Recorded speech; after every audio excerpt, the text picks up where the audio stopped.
Hello students और BCom third year money and financial systems में आज हमारा टॉपिक है इम्पोर्टेंस ऑफ बैंक्स यानी कि बैंकों का महत्व। आधुनिक समय में बैंक अर्थव्यवस्था के केंद्र बिंदु, संचालक एवं नियंत्रक के रूप में कार्य करते हैं और आर्थिक विकास में भारी योगदान देते हैं। इनकी सहायता से ही देश में वित्त व्यवसाय संचालित होता है तथा समस्त शाख व्यवस्था संगठित होती है। आज की व्यापारिक प्रणाली और हमारा आर्थिक जीवन एक सक्रिय और सुदृढ़ बैंकिंग व्यवस्था के अभाव में सुचारू रूप से नहीं चल सकता। बैंकों द्वारा ही औद्योगिक समाज में पूंजी निर्माण, बड़े पैमाने की उत्पत्ति के साथ साथ व्यापार तथा वाणिज्य का भी विस्तार होता है। बैंक ही व्यापार तथा वाणिज्य और व्यवसाय का धमनी केंद्र है। आर्थिक विकास के साथ साथ बैंकों की उपयोगिता में भी वृद्धि होती जा रही है। बैंकों के महत्व को निम्नलिखित तथ्यों के अध्ययन से भली भांति समझा जा सकता है। नंबर 1, पूंजी संचय में सहायक। वर्तमान में बैंक जनसाधारण की बचत को सुरक्षित रखने और आकर्षक शर्तों के साथ उस पर ब्याज देने की सुविधाएं प्रदान करने के लिए प्रोत्साहन देता है। इस प्रकार बैंक समाज में पूंजी संचय को बढ़ाने में सहयोग देते हैं। नंबर 2, पूंजी निर्माण को प्रोत्साहन। बैंक उन लोगों की बचत को जमा के रूप में एकत्र करते हैं जो उसका स्वयं प्रयोग नहीं कर सकते। छोटी छोटी बचतों को बैंकों द्वारा एकत्रित कर लिया जाता है। इस जमा रकम को बैंक उन व्यक्तियों को उधार देता है जो इसका उत्पादन कार्यों में प्रयोग कर सकते हैं। इस प्रकार एक ओर तो बैंक समाज की बचत को क्रियाशील करते हैं तथा दूसरी ओर विनियोग को प्रोत्साहन देते हैं, जिससे समाज में पूंजी निर्माण को बल मिलता है और उत्पादन व रोजगार में वृद्धि होती है। नंबर 3 है धन स्थानांतरण में सुविधा। बैंकों ने अपनी शाखाओं और अन्य बैंकों की सहायता से बहुत कम व्यय पर धन के स्थानांतरण की सुविधा प्रदान की है। इससे विनिमय प्रसार में भौगोलिक कठिनाइयाँ दूर होकर भुगतानों की व्यवस्था करने में बड़ी सुविधा हो जाती है, जिससे बाजार के विकास और विस्तार में भी बड़ी सहायता मिलती है। नंबर 4 आता है साख पत्रों के प्रयोग में वृद्धि। बैंक चेक, हुंडी, ड्राफ्ट, बिल आदि साख पत्रों के चलन को संभव बनाता है। साख पत्रों के प्रयोग से व्यापार एवं उद्योग की कार्यप्रणाली में सुधार हो जाता है। इन साख पत्रों के द्वारा व्यापारिक क्रियाओं में विशेष सुविधा प्राप्त होती है, क्योंकि ये सस्ते एवं सुगम विनिमय के माध्यम माने जाते हैं। नंबर 5 है भुगतान में सुविधा।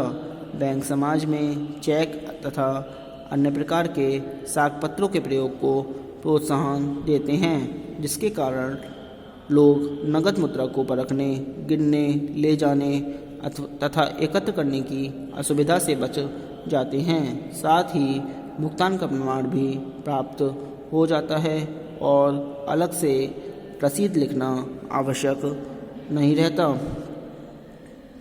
यात्री चेकों, साख प्रमाण पत्रों और विनिमय बिलों के द्वारा भुगतान सुविधा तथा विदेशी विनिमय की व्यवस्था के कारण ही आज देशी व विदेशी व्यापार का इतना विकास संभव हो सका है।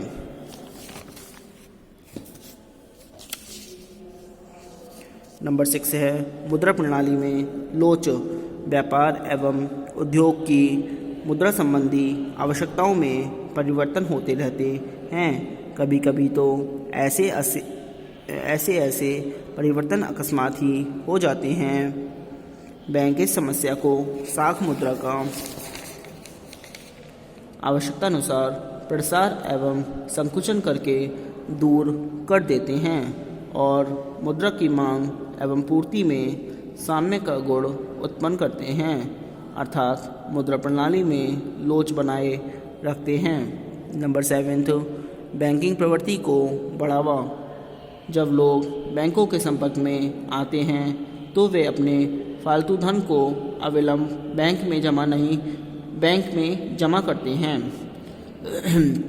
उनमें चेकों द्वारा भुगतान की प्रवृत्ति बढ़ती है तथा भुगतान में नकद मुद्रा का कम प्रयोग करते हैं। इस प्रकार जनसाधारण में बैंकिंग आदत का विकास होता है। नंबर 8 है व्यापार और उद्योग को सहायता। भुगतानों के लेन देन, ऋण व आर्थिक सहायता, वित्तीय सलाह, आर्थिक आंकड़ों व सूचनाओं का एकत्रण व प्रकाशन करके बैंकों ने व्यापार व उद्योग की महती सहायता की है। एक दूसरे के विषय में आर्थिक स्थिति संबंधी सूचना देकर अंशों व ऋण पत्रों का अभिगोपन करके बैंक ने व्यापार, वाणिज्य और औद्योगिक संस्थाओं के विस्तार में पर्याप्त सहयोग दिया है। नंबर 9, ग्राहकों को विविध सेवाएं। ग्राहकों की ओर से भुगतान करना एवं भुगतान लेना, उपभोक्ता साख प्राप्त करना, अंशों व प्रतिभूतियों का क्रय विक्रय करना, यात्री चेक व अन्य साख पत्र उपलब्ध कराना आदि सेवाएं बैंक अपने ग्राहकों को अति न्यून व्यय पर प्रदान करते हैं। इसके अतिरिक्त कभी कभी वे उनकी संपत्ति या कोष के ट्रस्टी या प्रबंधक के रूप में भी कार्य करते हैं। नंबर 10, संपत्ति की सुरक्षा। बैंकों ने बहुमूल्य वस्तुओं और दस्तावेजों व प्रपत्रों के संरक्षण की जो व्यवस्था की है उससे लोगों में सुरक्षा की भावना उत्पन्न हुई।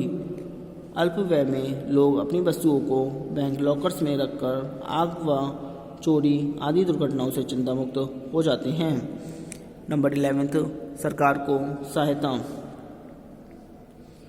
बैंक सरकार को भी अनेक प्रकार से सहायता प्रदान करते हैं, जैसे सरकारी ऋणों व प्रतिभूतियों का विक्रय करना, सरकारी भुगतान करना, करों की वसूली करना, संकट काल में सरकार के लिए चंदे आदि एकत्र करना, सरकारी प्रतिभूतियों में विनियोग करके भी ये बैंक सरकार की सहायता करते हैं।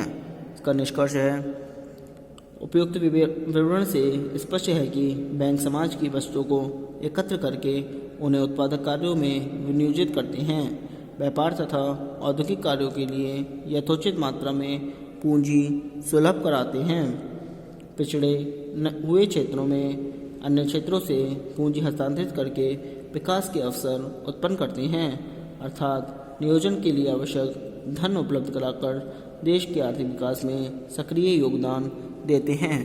वास्तव में आधुनिक समय में बैंक समाज के संपूर्ण आर्थिक विकास की आधारशिला तथा आर्थिक प्रगति की एक अनिवार्य आवश्यकता बन गई है। वर्तमान युग में एक बैंक ही समाज की कल्पना ही असह्य एवं अव्यावहारिक है।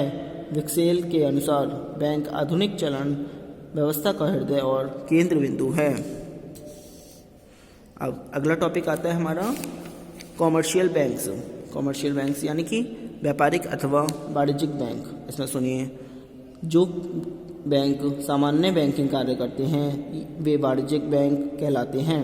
वाणिज्यिक बैंक प्रायः संयुक्त स्कंद बैंक यानी कि जॉइंट स्टॉक बैंक होते हैं, अर्थात उनकी पूंजी अनेक अंशों में बटी हुई होती है और वे अंश अनेक व्यक्तियों अथवा संस्थाओं द्वारा खरीदे हुए होते हैं। व्यापारिक बैंक धन जमा करने, ऋण देने, चेकों का संग्रहण एवं भुगतान करने तथा एजेंसी संबंधी अनेक काम करते हैं। भारत में व्यापारिक बैंकों को 2 श्रेणियों में विभाजित किया जाता है। नंबर 1 है शेड्यूल्ड बैंक यानी कि अनुसूचित बैंक। सुनिए, अनुसूचित बैंक वे बैंक हैं जिन्हें reserve bank of India act की दूसरी अनुसूची सेकंड शेड्यूल में सम्मिलित किया गया है। रिजर्व बैंक की इस अनुसूची में केवल उन्हीं बैंकों को सम्मिलित किया जाता है जो निम्नलिखित शर्तें पूरी करता है। सुनिए, उनकी चुकता पूंजी और प्रारक्षित निधि मिलाकर कम से कम 5 लाख रुपए के बराबर अवश्य होना चाहिए। उनको अपनी मांग देताओं एवं कालदेताओं का एक निश्चित भाग रिजर्व बैंक के पास नकद कोष के रूप में रखना पड़ता है। नंबर 3, इन बैंकों को प्रति सप्ताह अपना स्थिति विवरण रिजर्व बैंक को भेजना पड़ता है। नंबर 4, इन बैंकों को कोई ऐसा कार्य नहीं करना चाहिए जो जमाकर्ताओं के हितों के विरुद्ध हो। नंबर 5 है, जो बैंक अनुसूचित बैंकों की श्रेणी में आ जाते हैं उन पर रिजर्व बैंक का प्रत्यक्ष नियंत्रण स्थापित हो जाता है। रिजर्व बैंक उन्हें निम्नलिखित सुविधाएं प्रदान करता है: बिलों को भुनाना अथवा पुनर्कटौती करना, प्रत्यक्ष ऋण प्रदान करना, समय शोधन गृह की सुविधा प्रदान करना, धन हस्तांतरण संबंधी सस्ती सुविधाएं प्रदान करना, संकट के समय उपयुक्त परामर्श एवं सहायता देना। नंबर 2 आता है नॉन शेड्यूल्ड बैंक, गैर अनुसूचित बैंक। वे हैं जिन्हें रिजर्व बैंक ऑफ इंडिया की दूसरी अनुसूची में शामिल नहीं किया गया है। गैर अनुसूचित बैंक प्रायः छोटे एवं स्थानीय होते हैं तथा इनका कार्यक्षेत्र सीमित होता है। इनकी चुकता पूंजी तथा प्रारक्षित निधि 5 लाख रुपए से कम होती है। इन बैंकों को वे सुविधाएं रिजर्व बैंक से प्राप्त नहीं होती जो अनुसूचित बैंकों को मिलती हैं, परंतु बैंकिंग विधान के अंतर्गत गैर अनुसूचित बैंकों पर भी रिजर्व बैंक का नियंत्रण रहता है। गैर अनुसूचित बैंकों के लिए यह भी आवश्यक हो गया है कि वे अपने कुल जमा का एक निश्चित प्रतिशत रिजर्व बैंक के पास अथवा अपने नकद कोष के रूप में रखें। इन बैंकों को अपना मासिक विवरण रिजर्व बैंक को अनिवार्य रूप से भेजना पड़ता है। आज के लिए इतना ही। Thank you very much.